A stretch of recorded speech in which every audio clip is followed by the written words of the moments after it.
ali no Setúbal, eu disse para os irmãos ali, ó, pode até ser que alguém pode ir para o inferno, mas vai para o inferno com o folheto na mão e com a pregação. Ouviu o Evangelho, foi, mas foi sabendo do caminho que deveria dar.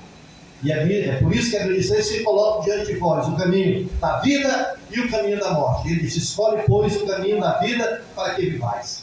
Quer viver? Escolhe o caminho da vida. Então você vai mostrar o caminho para aquela pessoa, o caminho que ele deve andar, o caminho que deve se conduzir.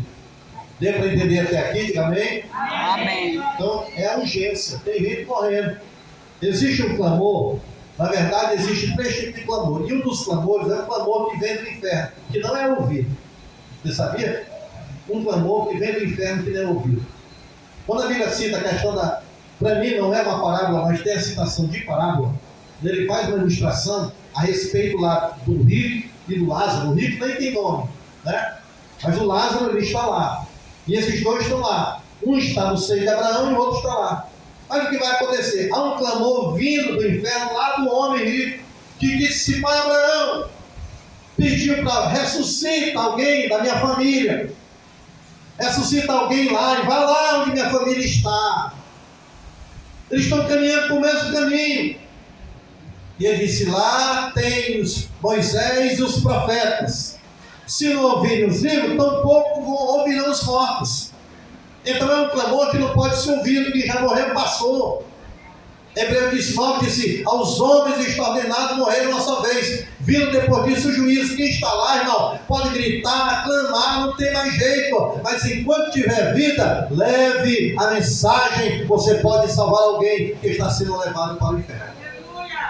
É por isso que a mensagem, a missão de ganhar almas, ela é urgente, porque você não sabe com quem você está falando, se dentro de poucos segundos ou minutos essa pessoa vai morrer. Eu me lembro que eu estava no Setúbal, eu estava no culto e sabia que não tinha um irmão que estava doente, não sabia o motivo. E ele terminou o culto e mandaram um aviso que eu fosse lá no outro dia visitá-lo. E eu ia para casa e de repente o Espírito Santo disse: vai lá agora. Eu de imediato saí e retornei novamente para a casa daquele irmão. Fui lá ainda à noite, ele era um novo convertido e ele havia se decidido assim recentemente, e ele foi para aquela região do Centro Damiano. Quem conhece ali o Centro Damiano? Conhece por lá, né? Nós fazíamos trabalho lá de evangelismo lá. E lá, meu irmão, ele pegou uma surra de demônio pesada. Meu Deus. Porque ele resolveu ir lá no terreiro visitar. Meu Deus. Pegou uma taca lá. Ele disse que depois ele disse que ele atravessou o rio nadando sem saber nadar. Eu não sei como foi isso, ele condenou e fez isso com ele. E ele chegou em casa doído, como se tivesse levado uma surra. E ele tinha sido ali, né, naquele momento ali de êxtase. E eu chegando para ele, e eu tinha ido lá e disse: irmão, e ele disse: pastor, não era me de pastor, irmão Edson, eu gostaria de me reconciliar. E eu disse: pois nós vamos reconciliar você agora. E oramos por ele naquele momento, orando, pedindo a reconciliação dele. E ele pediu perdão por aquilo que ele tinha feito, que ele não deveria ter lá, que ele tinha vindo daquela vida, mas resolveu dar uma passadinha por lá. E aí foi o erro dele.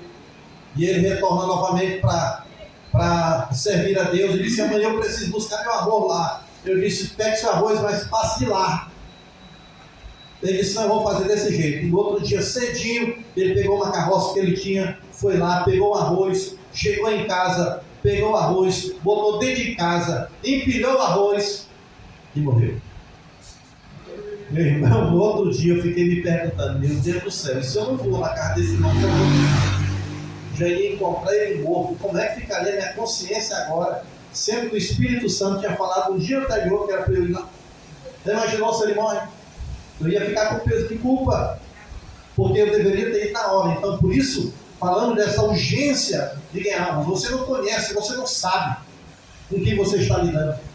Outra coisa que a gente tem que falar, diga assim comigo: a missão de ganhar almas, A missão de ganhar almas, ela é individual. ela é individual. Quando ele fala isso aqui, eu deixo da referência, fala de Atos capítulo 8, 26, o episódio de Filipe, quando ele diz assim: o anjo do Senhor falou a Filipe dizendo: dispõe-te e vai para o lado do sul, no caminho que desce de Jerusalém a Gaza.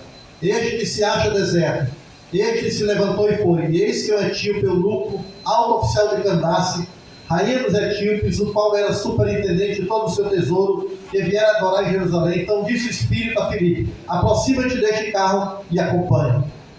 Aqui Deus estava tratando com Filipe para pregar, levar a mensagem para aquela pessoa. É bem certo que quando a gente fala de evangelismo é em massa, mas quando você fala, a voz quando sai daqui é para todos, mas a mensagem é individual. É como um rádio, que você prega para uma multidão de gente, mas quem está ouvindo para si. Quando você está ouvindo alguém pregando que aponta o dedo, você diz: está apontando para mim. Então a mensagem é individual, levou a mensagem para ele. E de repente, depois do entendimento daquela palavra, ele disse: quem me impede de ser batizado? A pergunta é pertinente, por quê? Por que ele pergunta quem me impede de ser batizado? Primeiro, porque ele era um etíope. Segundo, ele era eunuco. E ele não fazia parte da comunidade judaica. E ele não participava da mesma cultura e não participava das mesmas tradições. Então, não era comum uma pessoa, um gentil, ter que ser batizado. Que aquilo era comum entre eles. Que ainda estavam com o evangelho tão impregnado que primeiramente seria dos judeus. E outra, ele, por ser eunuco também, não entrou lá no ambiente do culto. Ele ficou do lado de fora. Ele não pôde cultuar a Deus por causa da sua nacionalidade e por causa também de ser eunuco. E por isso que ele pergunta: o que me impede? Quer dizer, porque fazia parte da cultura, quer dizer, eu também posso ser impedido disso? Não, aí imediatamente o Espírito Santo, que convidou Filipe, disse para ele que nada impediria, bastava que ele cresce. Ele disse: eu creio. Depois retornamento, jogou na água, batizou lá na hora e aceitou a Jesus como Senhor e Salvador. Aleluia. Então, a outra coisa que, para a gente encaminhar para a finalização, diga-se: a missão de ganhar almas, A missão de ganhar almas reflete sabedoria. Tiago capítulo 5, 19 diz assim: meus irmãos, se algum entre vós se desviar da verdade e alguém o converter, sabei que aquele que converte o pecador do seu caminho errado salvará da morte a alma dele e cobrirá multidão de pecados. É uma sabedoria quando você de repente consegue. Ainda tem lugar aqui na frente, meus amados. Ó, bem aqui, ó. Tem mais ou menos 50 cadeiras. Dividido por 10. 3, tem 3, 4, 5, 6, 7 cadeiras aqui, ó. Dá para as irmãs lá, ó. Entre para cá. As irmãs lá. Vermelho. Então essa missão de ganhar almas, eu digo, reflete sabedoria, porque ele disse: se alguém que pode se desviar da verdade e alguém converter, saber que aquele que converte o pecador. Ele está falando de alguém que já conheceu e você conseguir reconciliar esta pessoa. E você sabe que uma pessoa desviada dá mais trabalho que alguém que ouviu pela primeira vez, sabia disso?